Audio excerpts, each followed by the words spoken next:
தமிழெழுத்து நேயர்களுக்கு அன்பு வணக்கங்கள். மத்திய அரசாங்கத்துடைய ஒரு புள்ளி விவரம், ஒரு முக்கியமான புள்ளி விவரம் கல்வித்துறை சார்ந்து வெளிவந்திருக்கிறது. இந்தியா முழுவதும் 1,00,000 பள்ளிகள் ஒரு ஆசிரியரை கொண்ட ஓராசிரியர் பள்ளிகளாக இயங்குகின்றன அப்படிங்கிறது மத்திய அரசாங்கத்துடைய புள்ளி விவரங்கள். தமிழ்நாட்டில் 2000 பள்ளிகள் ஏறத்தாழ ஓராசிரியர் பள்ளிகளாக இருக்கின்றன என்று நமக்கு தகவல்கள் தெரிவிக்கின்றன. இது எதை காட்டுகிறது? காமராஜர் ஆட்சி காலத்தில் அன்றைய சமூக யதார்த்தத்துக்கு தீர்வு ஒன்றாக சொல்லப்பட்டது. இவ்வளவு ஆண்டுகள் கழித்து இவ்வளவு ஓராசிரியர் பள்ளிகள் இருக்குமானா அது எதை காட்டுகிறது அப்படிங்கிற கேள்வி எழுந்திருக்கிறது. ஓராசிரியர் பள்ளிகள் உத்தரவாதமா உதாசீனமா விவாதிக்கலாம். இந்த நிகழ்ச்சியில் நம்முடைய பேராசிரியர் தீரன், அதிமுகவுடைய செய்தி தொடர்பாளர், முன்னாள் சட்டமன்ற உறுப்பினர் இணைகிறார், மற்றும் நம்முடைய மூத்த கல்வியாளர் திரு ரத்ன சபாபதி அவர்கள் இணைகிறார், மற்றும் திராவிட முன்னேற்ற கழகத்துடைய செய்தி தொடர்பாளர் வழக்கறிஞர் சிவ ஜெயராஜ் அவர்கள் இணைகிறார். மூவரையும் இந்த நிகழ்ச்சிக்கு அன்போடு வரவேற்கின்றோம். பேராசிரியர் தீரன் அவர்கள்ட்ட தான் கேட்க விரும்புகிறேன். மற்ற மாநிலங்கள் அளவுக்கு இல்லைனாலும் கூட 2000 பள்ளிகள் ஓராசிரியர் பள்ளிகளா இன்னைக்கு இயங்குது. ஒரு 9000 பள்ளிகள் கிட்ட ஈராசிரியர் பள்ளிகளா இருக்கக்கூடும் அப்படிங்கிறது தகவல். ஒரு நாள் ஆசிரியர் வரலன்னா இந்த மாணவர்களுக்கு என்ன நிலை ஏற்படும்? இதை தாண்டி இந்த ஆசிரியர்கள்ல பலர் அரசுடைய பல்வேறு பணிகளுக்காக, சென்சஸ் மாதிரி, இலவச திட்டங்கள், சத்துணவு, இந்த மாதிரி பல்வேறு நிர்வாகம் சார்ந்த செயல்களுக்கும் தேவைப்பட்டு பயன்படக்கூடிய சூழ்நிலையும் இருக்கிறது. இது பெருமைக்குரிய விஷயமா பார்க்க முடியுமா? இன்றைக்கு மாண்புமிகு தமிழக முதலமைச்சர் அம்மா அவர்களை பொறுத்தவரை கல்விக்காக கடந்த 5 ஆண்டுகளில் 99,000 கோடி ரூபாய்க்கு மேலே நிதி ஒதுக்கி, அதே போல் 79,354 ஆசிரியர் பணியிடங்கள்லாம் நிரப்பி இந்த கல்வியை மேம்படுத்த வேண்டும் என்பதற்காக மிக மிக சிறப்பாக 10,000 ஆசிரியர் பணியிடங்கள் காலியா இருக்குதான் செய்யுது. அதுக்கு என்ன பண்றது? நம்ம மத்திய அரசாங்கத்துக்கிட்ட 79,000 நிரப்பியது பெருமை அப்படின்னா அதற்கு ஒரே நாளில் 20,890 ஆசிரியர் பணியிடங்களை ஒரே நாளில் வழங்கிய இந்தியாவிலே ஒரே அரசு மாண்புமிகு நிகழ்வு நடந்தது ஞாபகம் இருக்கு. 20,000 பேருக்கு ஒரு நாள்ல வேலை வாய்ப்பு கொடுக்கறதா பெருமையா சொல்றீங்க. அதுக்கு பெருமை எடுத்துக்கிறீங்கன்னா ஒரு முக்கியமான பணி, நீங்களே சொன்னீங்க, ஆசிரியர் பணி, கல்வித்துறை அப்படிங்கிறது ஒரு அதீத கவனத்தை பெற வேண்டியது அப்படின்னு. ஒரு 10,000 பணியிடங்கள் காலியா இருப்பது அப்படிங்கிறது பெருமைக்குரியதா? அதுல உங்களுக்கு பொறுப்பும் அக்கௌண்டபிலிட்டியும் இல்லையா? இல்ல, அது படிப்படியாக அவற்றை ஆசிரியர் பணியிடங்கள்லாம் காலியா இருக்கிறதால நிரப்பிக்கிட்டு வராங்க. ஒரு நாள்ல 20,000 இல்ல நிரப்பினோம். இடைநிற்றலை தவிர்ப்பதற்காக மாண்புமிகு அம்மா அவருடைய அரசானது 14 வகையான நலத்திட்ட உதவிகளை வழங்கி அந்த இடைநிற்றலை குறைத்திருக்கிறது என்பது புள்ளிவரத்தோடு நான் சுட்டிக்காட்ட ஆசைப்படுகிறேன். 2010-11 பார்த்தீங்கன்னாக்கா 11.21% இருந்த இடைநிற்றல் அம்மா அவருடைய ஆட்சியில் 2014-15 பார்த்தீங்கன்னா 3.94% குறைந்திருக்கிறது. அதாவது 97% மாணவர்கள் பள்ளிக்கூடங்கள்ல இருக்கிறாங்க அப்படின்னு. வெறும் அரசு பள்ளிக்கூடங்கள்ல தான் 97% மாணவர்கள். அரசு பள்ளிகள், அரசு நிதி உதவி பெறுகின்ற பள்ளிகள் சேர்ந்துதான். இன்னொரு புள்ளிவரம், மத்திய அரசு புள்ளிவரம் தான் சொல்லுது, தமிழ்நாடு உள்ளிட்ட மாநிலங்கள்ல தனியார் பள்ளிகள்ல இருக்கக்கூடிய சேர்க்கை விகிதம் அதிகரித்து கொண்டே போகிறது, அரசு பள்ளிகள்ல சேர்க்கை விகிதம் குறைந்து கொண்டே வருகிறது அப்படின்னு. அதுக்கு யாருக்கு பெருமை உண்டு? இல்ல, அது கூட நீங்கள் பார்த்தால் இங்கே பார்த்தீங்கன்னாக்கா அரசு பள்ளிகளில், தொடக்க பள்ளிகளில் அந்த ஆசிரியர் விகிதாச்சாரமானது 25 மாணவர்களுக்கு ஒரு ஆசிரியர் தொடக்க பள்ளியில், நடுநிலை பள்ளியில் 24 மாணவர்களுக்கு ஒரு ஆசிரியர், உயர்நிலை பள்ளியில் 26, அதே போல் மேல்நிலை பள்ளியில் 37. இது தேசிய சராசரியை விட குறைவு.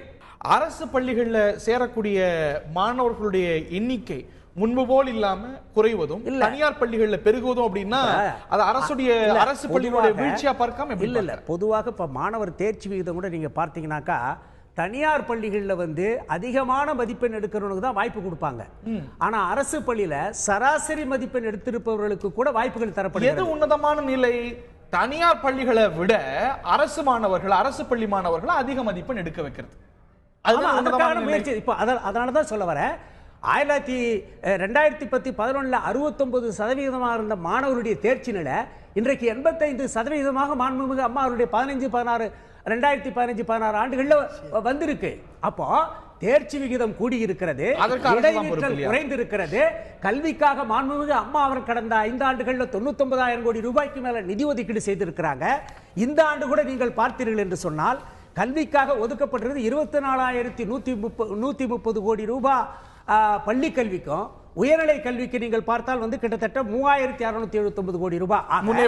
கல்விக்காக 28,000 கோடி ரூபாய் ஒதுக்கி இந்த அரசானது மிக மிக சிறப்பாக செயல்பட்டு கொண்டிருக்கிற காரணத்தினால்தான் இன்றைக்கு கல்வி தரம் மிக மிக உயர்ந்திருக்கு. இந்தியாவிலேயே ஒரு முக்கியமான 2-3 மாநிலங்களில் தமிழ்நாடு ஒன்று. ஒப்பீட்டளவில் பள்ளி கல்வியெல்லாம் எடுத்துக்கிட்டா பல இண்டிகேட்டர்ஸ்ல தமிழ்நாடு முன்னணியில் இருக்கிறது. ஆனால் இன்னும் நாம் போக வேண்டிய தூரம் நிறைய இருக்கிறது. மற்ற மாநிலங்களுடைய ஒப்பீடை தாண்டி நம்ம சாதிக்கக்கூடிய வாய்ப்புகள் இருக்கிறதா அப்படிங்கிறது தான் கேள்வி. இந்த ஓராசிரியர் பள்ளி காமராசர் கல்விக் கொள்கையை ஒரு ஊக்கத்தோடு சிறப்பாக செயல்படுத்தி இந்த காலத்தில் நேற்று சுந்தரவடி அவருடைய செயல்பாடு இதெல்லாம் அன்றைய சமூக யதார்த்தத்துக்கு ஓராசிரியர் பள்ளி அப்படிங்கிறது அன்றைய தேவையா இருந்தது. பட் ஆஃப்டர் மெனி இயர்ஸ் இன்னைக்கும் ஒரு 2000 பள்ளிகள் இருக்குமானா ஒரு கவலைக்குரியதா சேர்த்தே பார்க்க வேண்டியிருக்கு இல்லையா?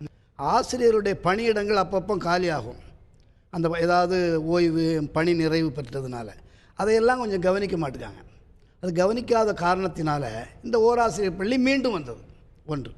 இது அதாவது அவர் தீரன் சொன்னது போல் அங்கே மாணவர்கள் இல்லை என்பதற்காக ஆசிரியர் குறைக்கப்படவில்லை. எனக்கு தெரிஞ்சு இந்த பணியிடங்கள் குறைஞ்சதுனால இந்த ஈராசிரியர்களாக இருப்பவர் ஓராசிரியர் ஆயிடுவாங்க. இப்போ என்ன சொல்கிறாங்க அரசாங்கத்திலேருந்து அல்லது உயர் அலுவலர்லேருந்து, மல்டி கிளாஸை எப்படி நீங்கள் நடத்தணும். அதாவது ஒரே ஆசிரியர் 5 கிளாஸை நடத்த முடியாது அவன் கஷ்டப்பட்டுக்கிட்டு இருக்கிறான். எனக்கு ஏதாவது பண்ணுன்னா நீ மல்டி கிளாஸுக்கு டெக்னிக் கொடுக்குறாங்க. ஒரே ஆசிரியர் 5 வகுப்பையும் எப்படி நடத்துறது? அது கல்வி வேண்டுமென்றால் ஒரு மாணவர் இருந்தாலும் சரி, வகுப்பிற்கு ஒரு மாணவர் இருந்தாலும் சரி, அதற்கு ஒரு ஆசிரியர் சொல்ல வேண்டியதான் முறை. அதான் இது. உடனே அவங்க சொல்லலாம் இது பணச்செலவு இல்லையா அப்படின்னு. நாட்டில் பணச்செலவு எங்கெங்கெல்லாமோ இருக்குது, எப்படி இல்லாமோ செலவழிக்கிறாங்க. ஒரு அமைச்சர் போகிறாருண்டா அதுக்கு கோடிக்கணக்கான ரூபா செலவழிக்கிறாங்க. அதனால் வருங்கால சமுதாயத்தை உருவாக்குவதற்கு இது மாணவர்கள் குறைவாக இருக்கிறாங்க, அதனால் ஓராசிரியர் பள்ளி இருக்கணும் அப்படி என்று சொல்வது தவறு. ஒரு காலத்துல நம்ம கல்வி ரீதியா சந்திச்ச பிரச்சனைக்கு ஓராசிரியர் பள்ளிங்கிறது தீர்வாகவும் பார்க்கப்பட்டது இல்லையா? காமராசர் ஆட்சி காலத்துல பல பேர் பணி இல்லாம இருந்தாங்க, கல்விக்கான கூடுதல் தேவையும் இருந்தது. அந்த சமயத்துல ஓராசிரியர் பள்ளிங்கிறது ஒரு தீர்வாகவும் ஒரு சமூக தேவையாகவும் இருந்தது இல்லையா? அதுல one part of it it still remains. அப்பொழுது ஃபீடர் ஸ்கூல் இருக்கு, 1ல இருந்து 3 வரைக்கும். அந்த 1ல இருந்து 3 வரைக்கும் ஓராசிரியர் பள்ளியை போடு அப்படின்னு இருப்பாங்க. ஏன்னா 1 கிலோமீட்டரில் ஒரு பள்ளிக்கூடம் இருக்கணும் அப்படின்னு சொன்னாங்க காமராஜர் இருக்கும்போது. 1 கிலோமீட்டருக்கு ஒரு எலிமெண்ட்ரி ஸ்கூல். அந்த 1 கிலோமீட்டருக்கு இடைவெளியில் கூட ஒரு இயற்கை தடைகள் இருக்குமானால், அதாவது ஒரு ஆறு இருந்தது, ஒரு வாய்க்கால் இருந்தது, இது மாதிரி இருந்ததுன்னா அந்த 1 கிலோமீட்டருக்கு இல்லாமல் குறைவாகவே இருந்தால், இப்போ ஒரு ஆத்தங்கரையில் அந்த பக்கம் ஒரு பள்ளி, இந்த பள்ளி பக்கம் 1 கிலோமீட்டர் இருக்காது.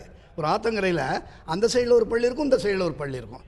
அப்போ அங்கே 1 கிலோமீட்டர் குறைவாக இருக்காது. அப்படியெல்லாம் அந்த சட்டத்திலே நிகழ்ச்சி இருந்தது, அப்படிலாம் இருந்தது. அப்போ ஃபீடர் ஸ்கூல் இருந்தது. அப்போ ஃபீடர் ஸ்கூல்னால் 3வது வகுப்பு. அப்போ 3வதுக்கு அப்புறம் அவங்கள 5வது வகுப்பு போகிறதுக்கு. அப்போ அந்த நேரம் தொடக்க காலத்தில் அது ஒரு முயற்சியாக இருந்தது.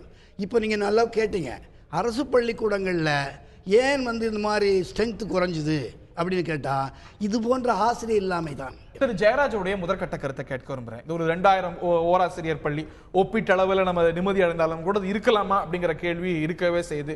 இதையும் தவிர்த்திருக்க முடியாதா? ஆசிரியர்களுடைய நியமனத்தில் இருக்கக்கூடிய சிக்கல்கள்லாம் காரணமா இருக்கா அப்படிங்கிற கேள்வி இருக்கு. பட் another question, இது இந்த யதார்த்தம், இந்த எண்ணிக்கையில யதார்த்தம் அப்படிங்கிறது திமுக ஆட்சியோ அதிமுக ஆட்சியோ எப்போதும் அப்படிதான் இருந்திருக்கிறது. நீங்க ஒரு இதுல ஒரு உயர் தார்மீக நிலையை எடுத்துக்க முடியுமா?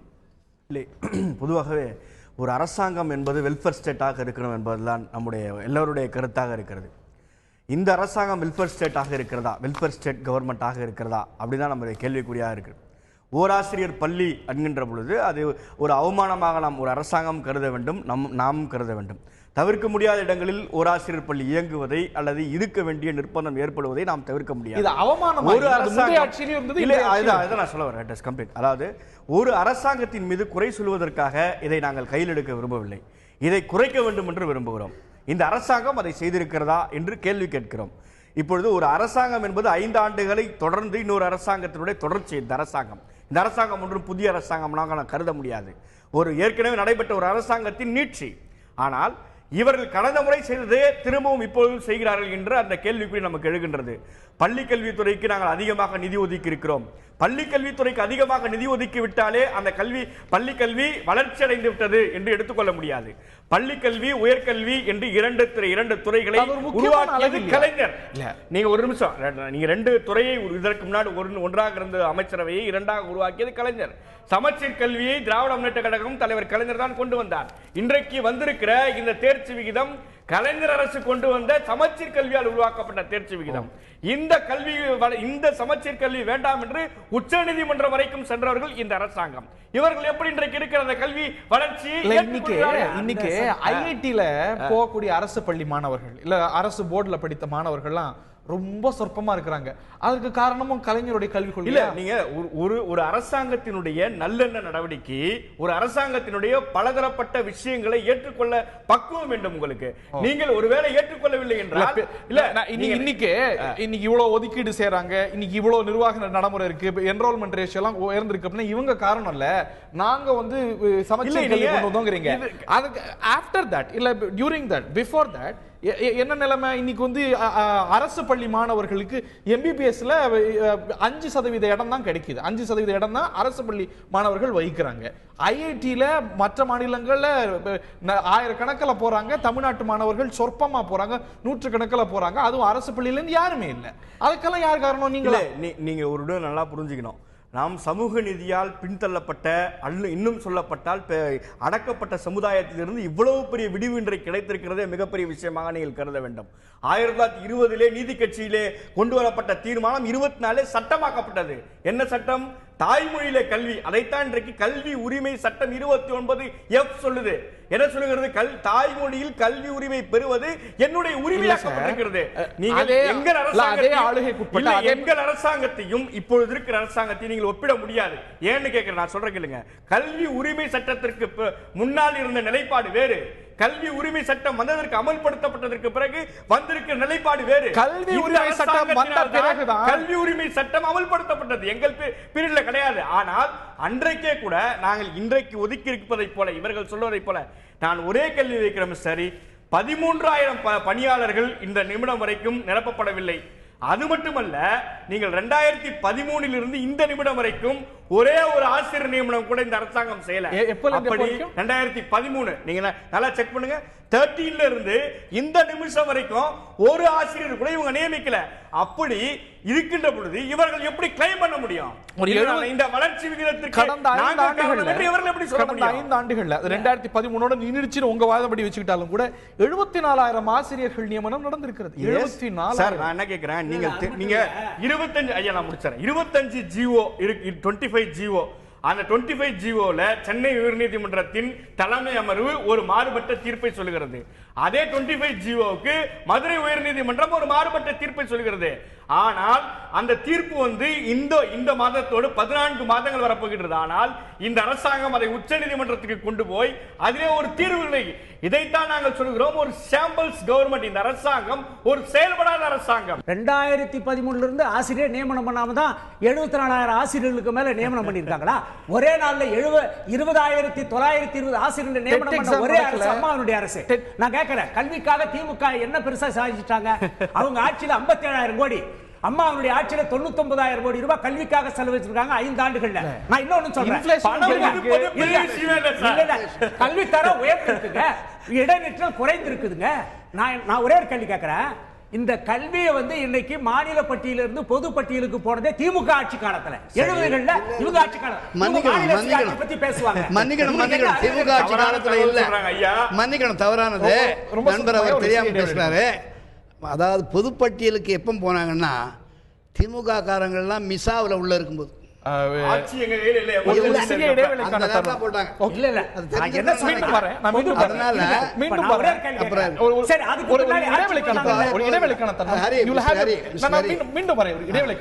தீரன் அவர்கள்ட்ட கேட்க விரும்புறேன்.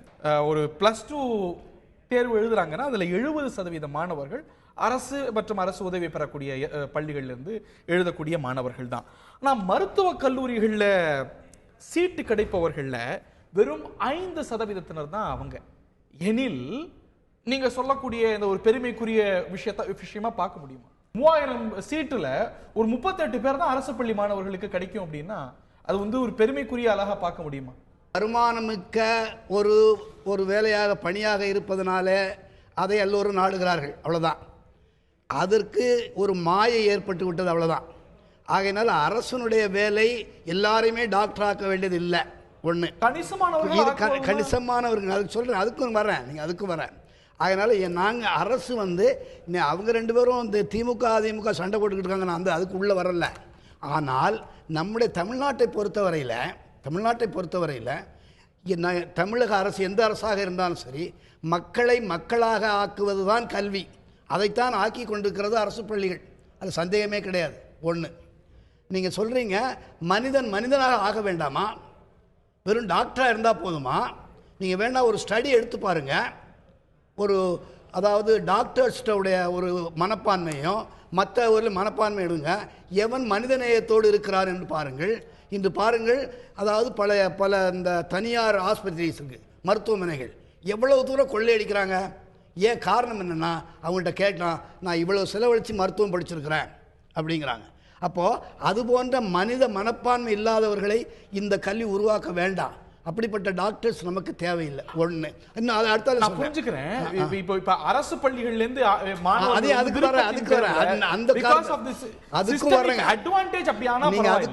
அதுக்கும் வரேன். அது ஒரு காரணம் என்ன, அது எல்லோருமே உணராத ஒரு காரணம் என்னவென்றால், ஐஐடி அல்லது மருத்துவமனை அங்கே வந்து அதாவது என்ட்ரன்ஸ் டெஸ்ட் இருக்கு இல்லைங்களா, எந்த பேஸில் என்ட்ரன்ஸ் டெஸ்ட் வைக்கிறாங்க, எந்த அடிப்படையில் அந்த நுழைவுத் தேர்வு வைக்கிறாங்க என்பதை கொஞ்சம் யோசிச்சு பார்க்கணும்.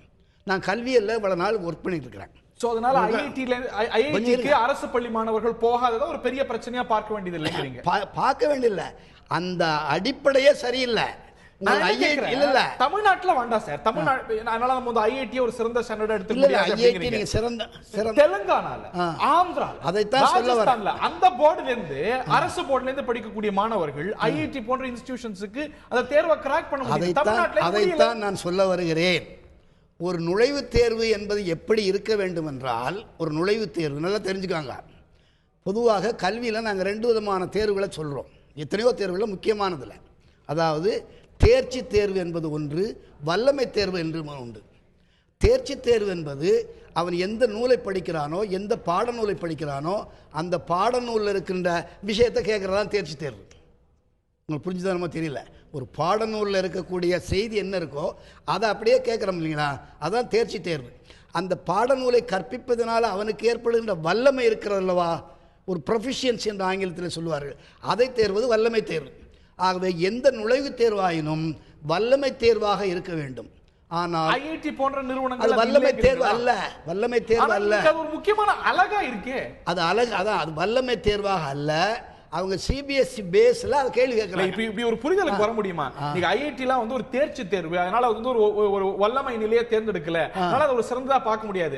ஐஐடி ஸ்டாண்டர்டை விட இந்த ஒரு வல்லமை ஸ்டாண்டர்ட்ல தமிழ்நாடு அரசு பள்ளி மாணவர்கள் சிறப்பா இருக்காங்கன்னு ஒரு முடிவுக்கு புரிதல். எந்த வல்லமை தேர்வு நீங்க வச்சீங்க நான் கேட்கிறேன். இல்ல ஒரு உங்களுடைய பாராமீட்டர் என்ன, உங்களுடைய பாராமீட்டர் என்ன? ஐஐடில சேர்ந்தவனே பெருசா ஒரு பாராமீட்டர், ஒரு அப்ஜெக்டிவ் பாராமீட்டர் இருக்கு. எக்ஸாம் தேர்வு, தேர்ச்சி தேர்வு. வேற எந்த தேர்வு வேற எந்த பாராமீட்டர் அடிப்படையில் அதை விட இவங்க வந்து எந்த தேர்வின் அடிப்படையில் அரசு கல்வி அரசு பள்ளியில் இருக்கக்கூடிய மாணவர்கள் எந்த தொழில நல்லா இல்ல வாழ்க்கையில பிந்தி போனாங்க. ஒரு ஐஐடி என்ட்ரன்ஸ்ங்கிறதோ இல்லாட்டி ஒரு ஆல் இந்தியா என்ட்ரன்ஸ்ங்கிறதோ ஒரு சின்ன விஷயம். ஒரு ஐஐடி தேர்வுல, ஐஐடில ஒரு ஆசிரியர் ஒருத்தனை கஷ்டப்படுத்துறார், அவன் தூக்கில தொங்கி இருக்கிறான். அப்ப அவனுடைய மனம் அங்க பக்குவப்படலை. அவன் பெரிய தேர்ச்சியில் 100க்கு 100 வாங்கியிருக்கலாம் அல்லது ரேங்க் வாங்கியிருக்கலாம். ஆனால் அவன் வாழ்வியலுக்கு பொருத்தமானவனாக இல்லை. அதை எப்படி அணுகணுமோ அப்படி +2 கூட தேர்ச்சி பெறல, இல்ல விரும்பிய மதிப்பெண் பெறலன்னா தூக்குல தொங்குறாங்க. எந்த அடிப்படையில் நீங்க வச்சிருக்கீங்கன்னு நான் கேட்கிறேன். அதாவது நான் வல்லமை தேர்வு என்பது, நாம வல்லமை தேர்வை அரசு பள்ளிகளிலும் வைக்கல, அரசு பள்ளிகளிலும் நம்ம அதை வந்து நாம பின்பற்றல, அந்த பள்ளிகளையும் பின்பற்றல. ஆனால் எந்த வல்லமை என்று எடுத்துக்கொண்டோம் என்றால் நிச்சயமாக எல்லோரும் 2 பேருமே ஒத்துக்கொள்வாங்கன்னு நினைக்கிறேன். நம்முடைய தமிழக மாணவர்கள் அதாவது தமிழ் அரசு பள்ளியில் படிக்கிற மாணவர்கள் வல்லமை மிக்கவர்களாகத்தான் இருக்கிறார்கள். ஓகே, திரு ஜெயராஜ் அவர்கள்ட்ட கேட்க வரும்போது அதில் உடன்படுறீங்களாங்கிறது ஒரு கேள்வி. இன்னைக்கு வந்து தேர்ச்சி, அதாவது உயர்கல்வி விகிதம் அப்படிங்கிறது ஒரு என்ரோல்மெண்ட் ரேஷியோங்கிறது பெருமளவுக்கு உயர்ந்திருக்கிறது. இன்னைக்கு தேசிய சராசரி 23.6 அப்படின்னா தமிழக சராசரி 44.8 அப்படிங்கிற அளவில் இருக்கிறது. புதிய கல்லூரிகள் உருவாக்கப்பட்டிருக்கின்றன, புதிய கல்வி நிலையங்கள் மேம்படுத்தப்பட்டிருக்கின்றன. எனில் வேறு எதுல அரசு குறை காண்றீங்க? பல்கலைக்கழகங்கள் இப்போ துணைவேந்தர்கள் இல்லாத பல்கலைக்கழகங்கள் நிறைய இருக்கு. நீங்க கிட்டத்தட்ட அதே போல தலைமை ஆசிரியர்கள் 2 பள்ளிக்கு 3 பள்ளிக்கு சேர்ந்து இருக்கிற தலைமை ஆசிரியர்கள் இருக்கிற பள்ளிகள் அதிகம் இருக்கிறது. பணம் ஒதுக்குவது இலவசத்திற்காக 90,000 கோடி ஒதுக்கியதாக மரியாதைக்குரிய பேராசிரியரை குறிப்பிட்டார்கள். அது முழுவதும் அதில் 90% விழுக்காடுகள் 10% தாண்டி கிட்டத்தட்ட அது அத்தனையும் இலவசங்களுக்கு தான் போகுது. நீங்கள் ஒரு அரசு என்பது எல்லாவற்றையும் கவனிக்க வேண்டும், சரிசமமாக பாவிக்க வேண்டும்.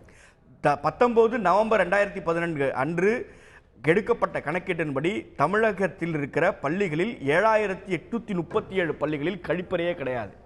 கழிப்பறையே இல்லாத பள்ளி. இப்பொழுது உங்கள் ஆட்சியில் கழிப்பறை இல்லாத பள்ளிகள் இருந்தால் நீங்கள் கேட்கலாம். ஆனால் கழிப்பறையே இல்லாத பள்ளிகள் இருப்பது நமக்கு அவமானமாக இருக்க வேண்டும் அல்லவா?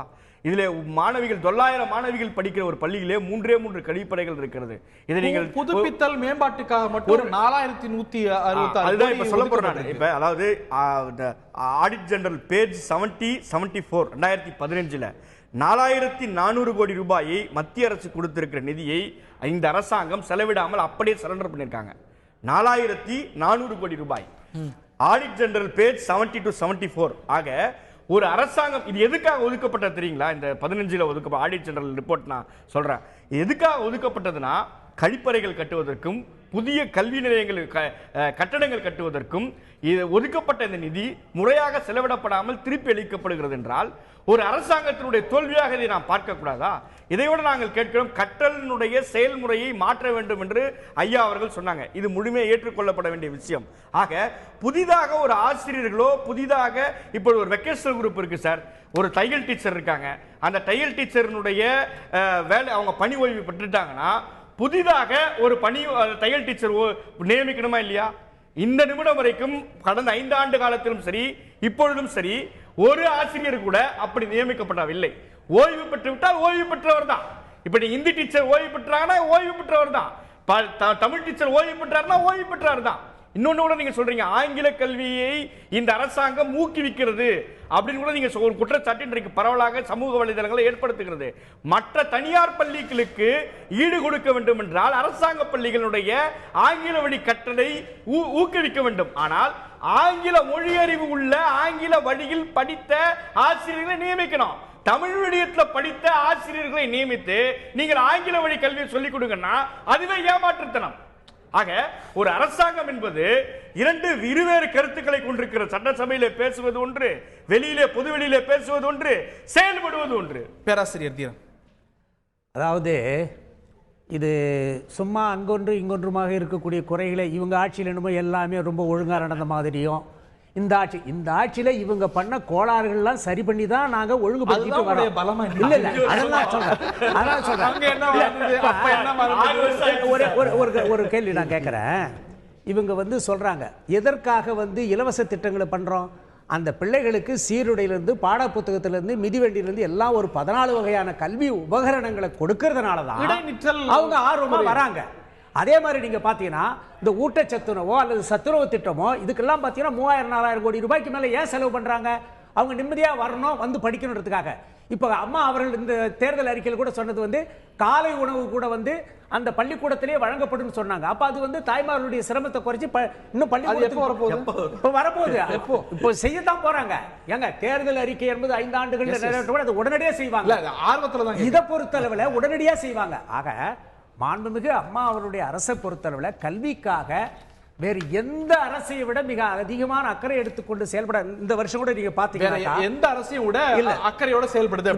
இடைநிற்றலை தவிர்க்கிறதுக்காக 381 கோடி ரூபாய் ஒதுக்கி அதை தவிர்க்கிறதுக்காக இவ்வளவு தூரம் சிறப்பு கவனம் எடுத்துக் கொள்கிறார்கள். பாராட்டுக்கள். ஆக இந்த அரசு வந்து இந்த ஆட்சியில வந்து எந்த வகையிலும் கல்விக்கு ஒரு குறையும் கிடையாது. ஒரு குறையும் இல்லைங்கிறீங்க. 10 வருஷமா சிலபஸ் மாறாம இருக்கு 12ஆம் வகுப்புக்கு. நான் மீண்டும் வலியுறுத்துறேன், நான் என்ன சிலபஸ்ல எழுதினேனோ அந்த சிலபஸ்ல தான் இன்னைக்கு மாணவர்களும் +2 படிக்கிறாங்க. சமச்சீர் கல்வி வந்த பிறகு அவ்வப்போது மாறணும். மற்ற பல மாநிலங்கள்ல மாறி வருது சிலபஸ், மற்ற வகுப்புகளுக்கு தமிழ்நாட்டுல மாறல. எந்த குறையும் இல்லை அப்படின்னா இது குறையா நிறையா? இல்ல, இது குறையாக இருக்குமே. ஆனால் மாண்புமிகு அம்மா அவருடைய அரசானது அதுக்கு ஒரு கல்விக்குழு நியமிச்சு அந்த மாற்றங்களை கொண்டு வருவாங்க. இல்ல, கல்விக்குழு நியமிச்சு சிலபஸ் ஃபார்முலேட் பண்ணி அது வந்து தாக்கல. ஏன் செயல்பாட்டுக்கு வரல? அதாவது 1-2 வருஷம் புரிஞ்சுக்கலாம். 10 வருஷமா சிலபஸ் மாறாம இருக்கு. 10 இயர்ஸ். இல்ல, இந்த முறை கட்டாயமாக அந்த கல்வியில் இருக்கக்கூடிய அந்த ஒரு சில குறைபாடுகளுடன் நீக்கி பாடத்திட்டங்களோடு செழுமைப்படுத்துறதுக்காக ஆலோசனை நடைபெற்று கொண்டிருக்கிறது. ஆக கட்டாயமாக செய்ய போகிறாங்க. இல்ல, இது ஒரு முக்கியமான விஷயம் இல்லையா? நீங்க வந்து என்ன சிலபஸ்ல இன்னைக்கு வந்து ஐஐடில தேர்ச்சி பெறல அப்படிங்கிறோம், அதுக்கப்புறம் எம்பிபிஎஸ் நிறைய போகல அப்படிங்கிறோம். என்ன சிலபஸ்ல படிக்கிறாங்கிறது ரொம்ப முக்கியமான விஷயம் இல்ல. இன்னைக்கு வந்து தேசிய அளவுல தேர்ச்சி விகிதம் நடக்குது. தெலுங்கானாலையும் ஆந்திராலையும் ராஜஸ்தான்லையும் அங்க இதே போன்று சமூக பொருளாதார நிலை கொண்ட மாணவர்கள் படிக்கக்கூடிய அரசு பள்ளிகள்ல இருந்து, அரசு போர்டுல இருந்து நிறைய மாணவர்கள் ஐஐடி தேர்வுல போறாங்க. தமிழ்நாட்டில் இவ்வளவு வசதிகள் செஞ்சிருக்கிறோம். மாற்று கருத்துல நிறைய இலவச திட்டங்கள், இடைநிற்றல தடுக்கிறதுக்கான விஷயங்கள், அமர்த்தியா சென் போன்றவர்கள் உள்ளிட்ட பலர் பாராட்டி இருக்கிறாங்க. மாற்று கருத்துல. ஆனா இந்த மாணவர்கள் ரிசல்ட்டும் கொடுக்கணுமே. அப்படின்னா இந்த கல்வியோடைய தரம் குறித்த நிறைய கன்சர்ன் எழுது இல்லையா? அதே அமர்த்தியா சென் அவர்கள் தான் சொல்லுகிறார்கள், இந்த தென்கிழக்கு ஆசிய நாடுகளுக்கெல்லாம் தமிழ்நாடு அரசாங்கமானது வழிகாட்டியா இருக்கு கல்வி சுகாதாரத்துல என்று சொல்றாங்க. இடைநிற்றெல்லாம் குறைவா இருக்கு அப்படின்னா அரசு திட்டங்கள்ங்கிறார். அப்படிப்பட்ட ஒரு சூழ்நிலை இருக்கக்கூடிய மாநிலம் நீங்க வந்து போட்டித் தேர்வுகள்ல முதல் அதிக அளவுக்கு சீட்டு பெறக்கூடிய மாநிலமா இருக்கணும். போட்டித் தேர்வுகள் மட்டும் இல்லைங்க, இன்றைக்கு வட இந்திய மாநிலங்களாகட்டும் அல்லது அமெரிக்காவுடைய நாசா போன்ற பகுதிகளாகட்டும் அதிகமா இருக்கிறது தமிழக மாணவர்கள். இல்ல சார், நான் ஒரு சாதாரண அழகா கேட்கிறேன். ஐஐடி தேர்வு இல்ல ஒரு தேசிய தேர்ச்சி தேர்வுகள் இதெல்லாம் நான் வந்து சிபிஎஸ்இ மாணவர்களோட போட்டி போடல. அது வேற. அந்த சிலபஸ்ல தான் ஐஐடி எடுக்கறாங்க. சிலபஸ் அது வேற. அதுக்காக தான் நான் சிபிஎஸ்இயோட ஒப்பிடல. நான் ஒப்பிடுவது தெலுங்கானா போர்டு, தெலுங்கானா மாநில போர்டு, ராஜஸ்தான் மாநில போர்டு, ஆந்திரா மாநில போர்டு. அந்தந்த மாநிலத்துல என்ன பாடத்திட்டம் இருக்குன்னு தெரியுமா உங்களுக்கு? சிபிஎஸ்இ பாடத்திட்டம் தான் வச்சிருக்காங்க. அப்ப சிபிஎஸ்இ பாடத்திட்டம் மோசம் சொல்ல முடியுமா? மோசம்னு சொல்லல, அத அவங்க ஒரு பாராமீட்டரா வச்சுக்கிட்டு அதுல தேர்வு எடுக்க நடத்துறாங்க. அப்படி இருக்கும் பொழுது நம்ம சிலபஸை மாற்றாம இருக்கிறோமா? இது சரியா? சிலபஸ் மாத்தணும்ங்கிறதுல ஒரு கருத்து வேறுபாடு கிடையாது. சிபிஎஸ்இ பாடத்திட்டத்துல தாய்மொழி கூட படிக்காம வரலாம். அதுக்கான வாய்ப்பு எல்லாம் அங்க இருக்கு. அது வேற விஷயம். அப்புறம் என்னங்க, ஒரு தாய்மொழியை படிக்காம விவகாரம். இப்ப தாய்மொழியை படிக்காம ஒருத்த வந்து கல்வி கேக்குறது ஒரு சரியா? அது வேற விவகாரம். அது வேற டிபேட். நாங்க இன்னைக்கு ஐஐடி அந்த மாதிரி குறைகள் அதே இருக்குன்ற தாய்மொழி பற்றிய விஷயம் இல்ல. இது வந்து சயின்ஸ் சார்ந்த டெக்னிக்கல் சார்ந்த விஷயங்கள். எஸ் சொல்லுங்க. அதாவது சிபிஎஸ்இ பாடத்துல தான் பல மாநிலங்கள் அதை பின்பற்ற தொடங்கிட்டாங்க. ஆனால் நம்முடைய மாநிலம், அதாவது தமிழ்நாடு, இவர்களுக்கு என்று ஒரு கல்வி பாடத்திட்டம் வச்சிருக்கிறாங்க. அந்த பாடத்திட்டத்தை வைத்துக்கொண்டு இங்கே உள்ள வல்லுநர்கள் இந்த பாடத்திட்டம் போதுமானது, இதில் உள்ள அறிவு நமக்கு போதுமானது, இது இவர்களை மனிதனாக்க போதுமானது நினைக்கிறோம். மறுபடியும் நான் சொல்றேன், நீங்க மறுபடியும் சொல்லுங்க. சிபிஎஸ்இ பாடத்திட்டத்தை வைத்துக்கொண்டு அதை ஆந்திரா பின்பற்றுறாங்க, கர்நாடகா பின்பற்றுறாங்க, இப்படி ஒவ்வொரு மராட்டி பின்பற்றுறாங்க, இப்படி ஒவ்வொரு பாடங்கள் போகும்போது அந்த பாடத்திலிருந்து தேர்ச்சி தேர்வு வைக்கும் பொழுது நிச்சயமாக அவர்கள் அதிகமாக இருப்பார்கள். இவர்களுடைய பாடமே வேற.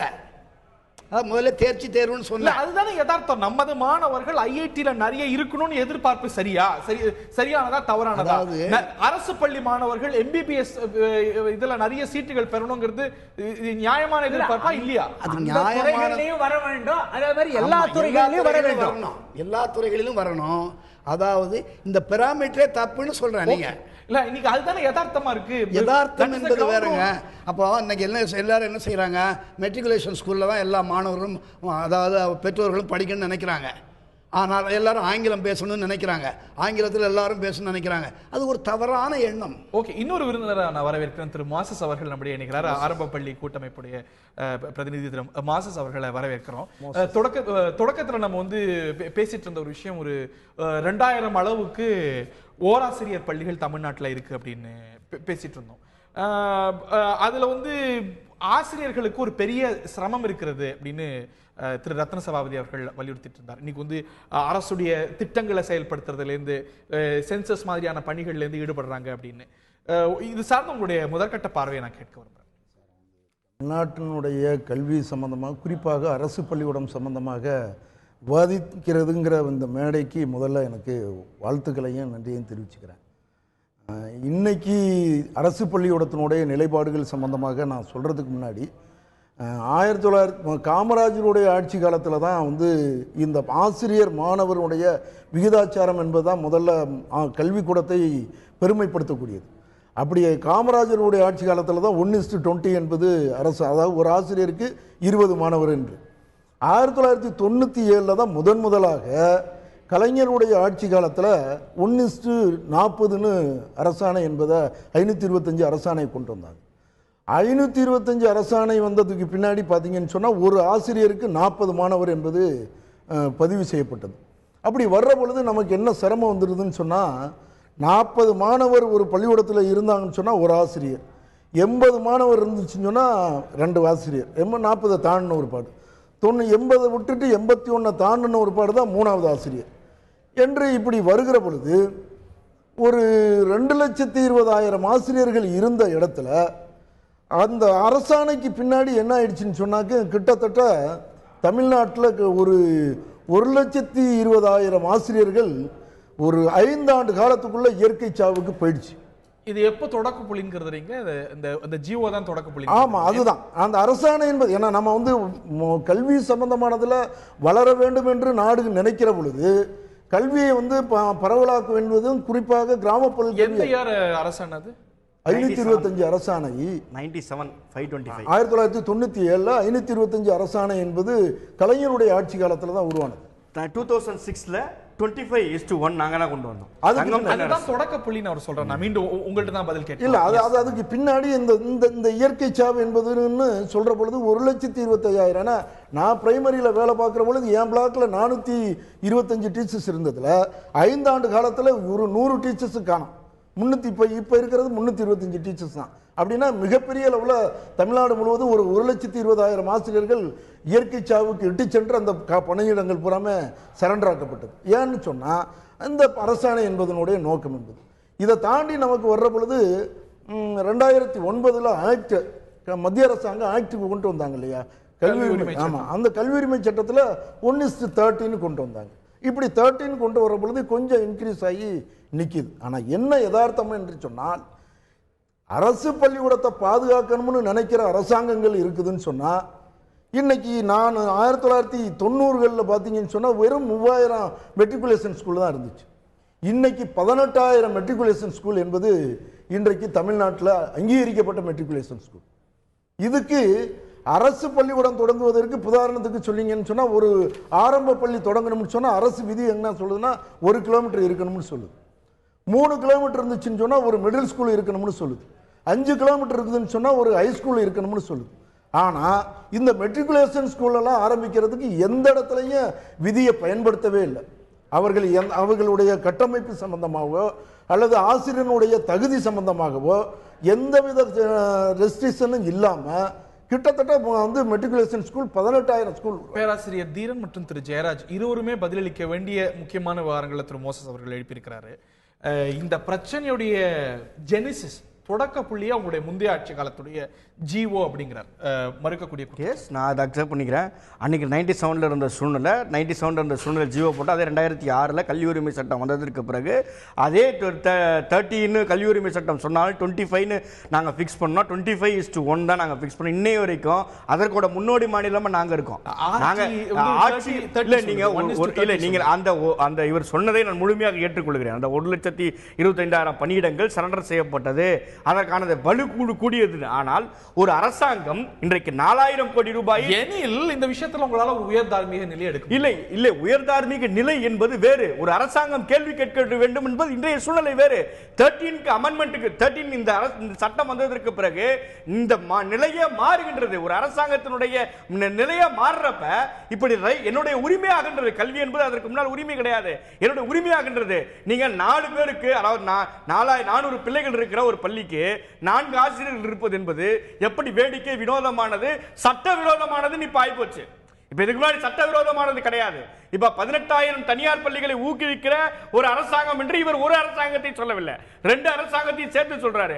ஆக தனியார் பள்ளிகள் அதிகமாக உருவாகுவதற்கான காரணம் அரசு பள்ளிகளில் ஏற்படுகிற டிராப் அவுட்ஸ். அப்ப டிராப் அவுட்ஸை எந்த அரசு குறைத்திருக்கிறது? நீங்க அதை பாருங்க. 2 பேருக்கும் அந்த பொறுப்பு இல்லையா பேராசிரியர் தீரன்? அதுதான் நான் சொன்ன இடைநிற்றலை குறைத்திருப்பது மாண்புமிகு இடைநிற்றல் குறைஞ்சிருக்கு சார். நான் மறுக்கவே இல்லை. இந்தியாவிலேயே இடைநிற்றல் குறைவா இருக்கக்கூடிய மாநிலங்கள்ல தமிழகம் பிரதானமான பாராட்டுக்குரிய விஷயம். அதே வழியில அவர் சொல்வது போல, மத்திய புள்ளிவிவரங்கள் சொல்வது போல அரசு பள்ளிகளுடைய எண்ணிக்கை குறைகிறது, இல்ல அதில் பெருக்கம் குறைகிறது, தனியார் பள்ளிகளுடைய எண்ணிக்கை கூடிட்டே போகுது. எனக்கு நீங்க ஒரு புள்ளிவரம் கொடுங்க, சமீபத்தில் எவ்வளவு அரசு பள்ளிகள் புதுசா உருவாயிருக்கு தெரியுமா? புள்ளிவரம் கொடுங்க. தனியார் பள்ளிகள் எவ்வளவு உருவாயிருக்கு? புள்ளிவரம் கொடுக்க முடியுது. அதனது வீச்சுங்கிறது பெருசா இருக்கு, அதனது எண்ணிக்கை கூடிட்டே போகுது. அரசு பள்ளியுடைய ஒரு வீச்சு தாக்கம், அதோடைய பங்கு குறைந்து கொண்டே வருது. அப்படி பார்த்தாக்கா பொறியியல் கல்லூரி கூட தான் தனியார்கள் 4400க்கு மேல தொடங்கி இருக்கிறாங்க. இன்னைக்கு 1,00,000 பேர் அதுல சேர்றதுக்கு வாய்ப்பு இல்லாம இருக்கு. ஆமா சார். இல்ல கல்வியில அரசாங்கம் அவங்களுக்கு போட்டியா அவ்வளவு பள்ளிக்கூடத்தை கல்வி சுகாதாரம் இதுல தனியார் கரங்களை விட அரசு கரம் வலுவாக இருக்க வேண்டும். ஒரு 6% ஜிடிபில செலவினம் இருக்கணும். இதெல்லாம் ஒரு இயல்பா நம்ம தொடர்ந்து வலியுறுத்தி வரக்கூடிய விஷயம். கோத்தாரி கமிஷன் வலியுறுத்தி இருக்கக்கூடிய விஷயம். இது ஜிடிபி சார்ந்த விஷயம் எல்லாம். அப்படி இருக்கும் பொழுது அரசு பள்ளிகளுடைய ஒரு பெருக்கம் அப்படிங்கிறது குறையும், தனியார் பள்ளிகள் கூடும் அப்படின்னா.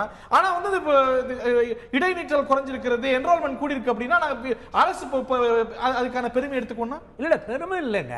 இதுல என்னன்னா தனியார்கள் அவங்க பண வசதி படைத்தவர்கள், அவர்கள் எவ்வளவு நாள் பண்ணலாம்.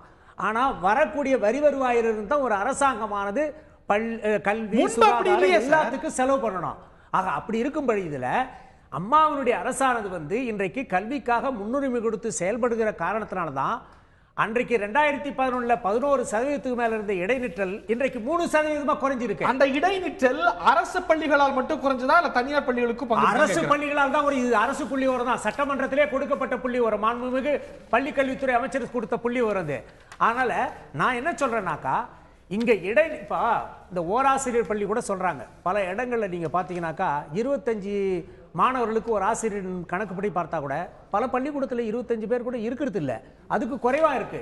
ஆக அதெல்லாம் பல காரணங்கள் இருக்கிறது. இப்போ மலைவாழ் இன மக்கள், இப்போ குறிப்பா நீங்க பாத்தீங்கன்னாக்கா கிருஷ்ணகிரி மாவட்டத்திலையும் திருவண்ணாமலை மாவட்டத்திலையும் தான் இந்த ஓராசிரியர் பள்ளி அதிகமாக இருக்கு. காரணம் என்னன்னா அந்த பகுதி போக்குவரத்து வசதி இல்லாமல் இருக்கலாம், அல்லது மலைவாழ் பகுதியில் உள்ள பகுதிகளாக இருக்கலாம்.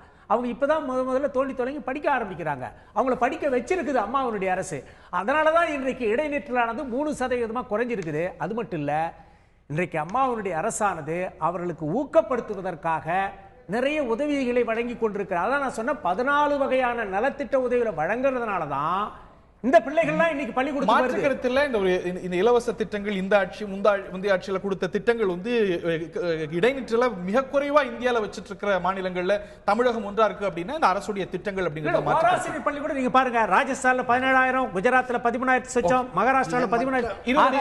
இங்க இப்ப 2000க்கும் குறையிற அளவுக்கு மாண்புமிகு அம்மா அவருடைய அரசு நடவடிக்கை. இறுதியான கருத்து நேரம் இல்ல, இறுதியான கருத்து ரொம்ப சுருக்கமா இறுதியான கருத்து. அதான் சார், இடைநிற்றல் சம்பந்தமான விஷயத்த சொன்னாங்க சார். சொன்னாங்க இன்னைக்கு தமிழ்நாட்டை பொறுத்த வரைக்கும் 18,000 school double teacher school, 18,000 school double teacher school, 2 ஆசிரியர் 25 பாடங்களை அந்த 2 ஆசிரியர் நடத்துறாரு. இது எப்படி அந்த அரசு பள்ளிக்கூடத்தினுடைய தரத்தை உயர்த்துவதற்கு வாய்ப்புகள் இருக்கும்? அப்போ தரம் என்பது குறைகிற பொழுது ஆட்டோமேட்டிக்காக இந்த பள்ளிக்கூடத்தை விரும்புவதற்கு இன்னைக்கு இருக்கக்கூடிய பொதுமக்களினுடைய கல்வி ஆர்வத்தை பார்த்தோம்னு சொன்னால், இந்த 2 ஆசிரியரை வச்சுக்கிட்டு 25 பாடங்களை அவர் எப்படி சொல்லிக் கொடுப்பாருங்கிற அந்த வித்தைக்குள்ள மாணவர்கள் தவிக்கிறாங்கிறது அந்த சிக்கல். ஒரு இயற்கை சாவு அந்த சந்திக்கிறதுக்கு ஒரு ஆபத்தை கொண்டிருக்கு அப்படின்னு சொல்றீங்க. இறுதியான கருத்து ரத்ன சபாபதி, உங்களுடைய இறுதியான கருத்து. அதாவது இடைநிற்றல் இல்லை குறைஞ்சிருக்கு. அதாவது ஓராசிரியர் பள்ளி என்பது ஒரு அவமானத்திற்குரியது. அந்த 10 மாணவர்கள் இருந்தாலும் கூட இந்த அரசு எந்த அரசாக இருந்தாலும் சரி, அது அங்கே 5வது ஒரு தொடக்கப்பள்ளியாக இருந்தால் அங்கே 5 ஆசிரியர்கள் இருக்க வேண்டும். முன்னால் அவர் ஆமாம் இருக்கணும் முன்னால். அதுக்காகத்தான் அதாவது 20 மாணவர்களுக்கு மேலே போனால் 250 ஜிஓ அதெல்லாம் குழியை தோண்டி பதிச்சிட்டாங்க. 250 ஜிஓ 20 மாதத்துக்கு மேலே 2 ஆசிரியர், 36 மேலே 3 ஆசிரியர், 72க்கு மேலே 4 ஆசிரியர் இப்படியெல்லாம் இருந்தது. அதற்கு பின்னால் இந்த பைஃபரிகேஷன் இருக்கு பாருங்க, செக்ஷன் பைஃபரிகேஷன், ஒரு பிரிவுகளை போது அவங்களுக்கு தான் 40. ஒரு வகுப்பை இப்பொழுது 5வது வகுப்பில் ஒரு வகுப்பு இருந்ததுன்னா அதை 2 பிரிவு ஆக்கணும்னா 40க்கு மேலே இருக்கணும். அதை எல்லாருக்கும் பொதுவாக கொண்டாந்துட்டாங்க. அதனால் ஏற்பட்ட விளைவு தான் அப்படியே ஒன்று. அதை நல்லாவே சொன்னார் அவர். அதாவது எங்கெங்கே இடை, அதாவது பணி நிறைவு போட்டு வருதோ அதை அப்படியே விட்டுறாங்க ஆசிரியர்களுக்கு. அது தவறு. அது மட்டுமல்ல, ஒரு அதாவது தொடக்கப்பள்ளி ஆயினும் சரி, ஒரு உயர் தொடக்கப்பள்ளி ஆயினும் சரி, அந்த மியூசிக் டீச்சர், விளையாட்டு டீச்சர் இதெல்லாம் கவனிக்கிறதே இல்லை. பிறகு எப்படி அந்த பள்ளிக்கூடங்கள் மக்கள் விரும்புவாங்க? பார்க்கறது இல்லைங்கிறது உங்களுடைய குற்றச்சாட்டா இருக்கு. அஃப்கோர்ஸ் நிகழ்ச்சியில் பலரும் வலியுறுத்தியது போல நாம் மற்ற மாநிலங்களை ஒப்பிடும்பொழுது தேசிய சராசரியை பார்க்கும்பொழுது அடைந்திருக்கக்கூடிய தூரம் அப்படிங்கிறது அதிகம்தான் தமிழகம். ஆனால் இன்னும் அடைய வேண்டிய, கவனம் செலுத்த வேண்டிய இனங்களும் இருக்கின்றன அப்படிங்கிறதுல மாற்றுக்கிறது இல்லை. இவ்வளவு சாதித்த நம்மால் ஒரு மிக தரமான கல்வியை இன்னைக்கு மற்ற நாடுகளுக்கு இணையான கல்வியை நிச்சயம் கொடுக்கறதுக்கான வாய்ப்பு இருக்கிறது. அதற்கான சாத்தியக்கூறுகள் இருக்கின்றன. அதை அரசு தொடர்ந்ததற்கான முயற்சிகளை மேற்கொள்ளும் என்று எதிர்பார்ப்போம், நம்புவோம். இந்த நிகழ்ச்சியில் பங்குகொண்ட விருந்தினர்கள் அனைவருக்கும், பார்த்த நேர்களுக்கும் நன்றி. வணக்கம்.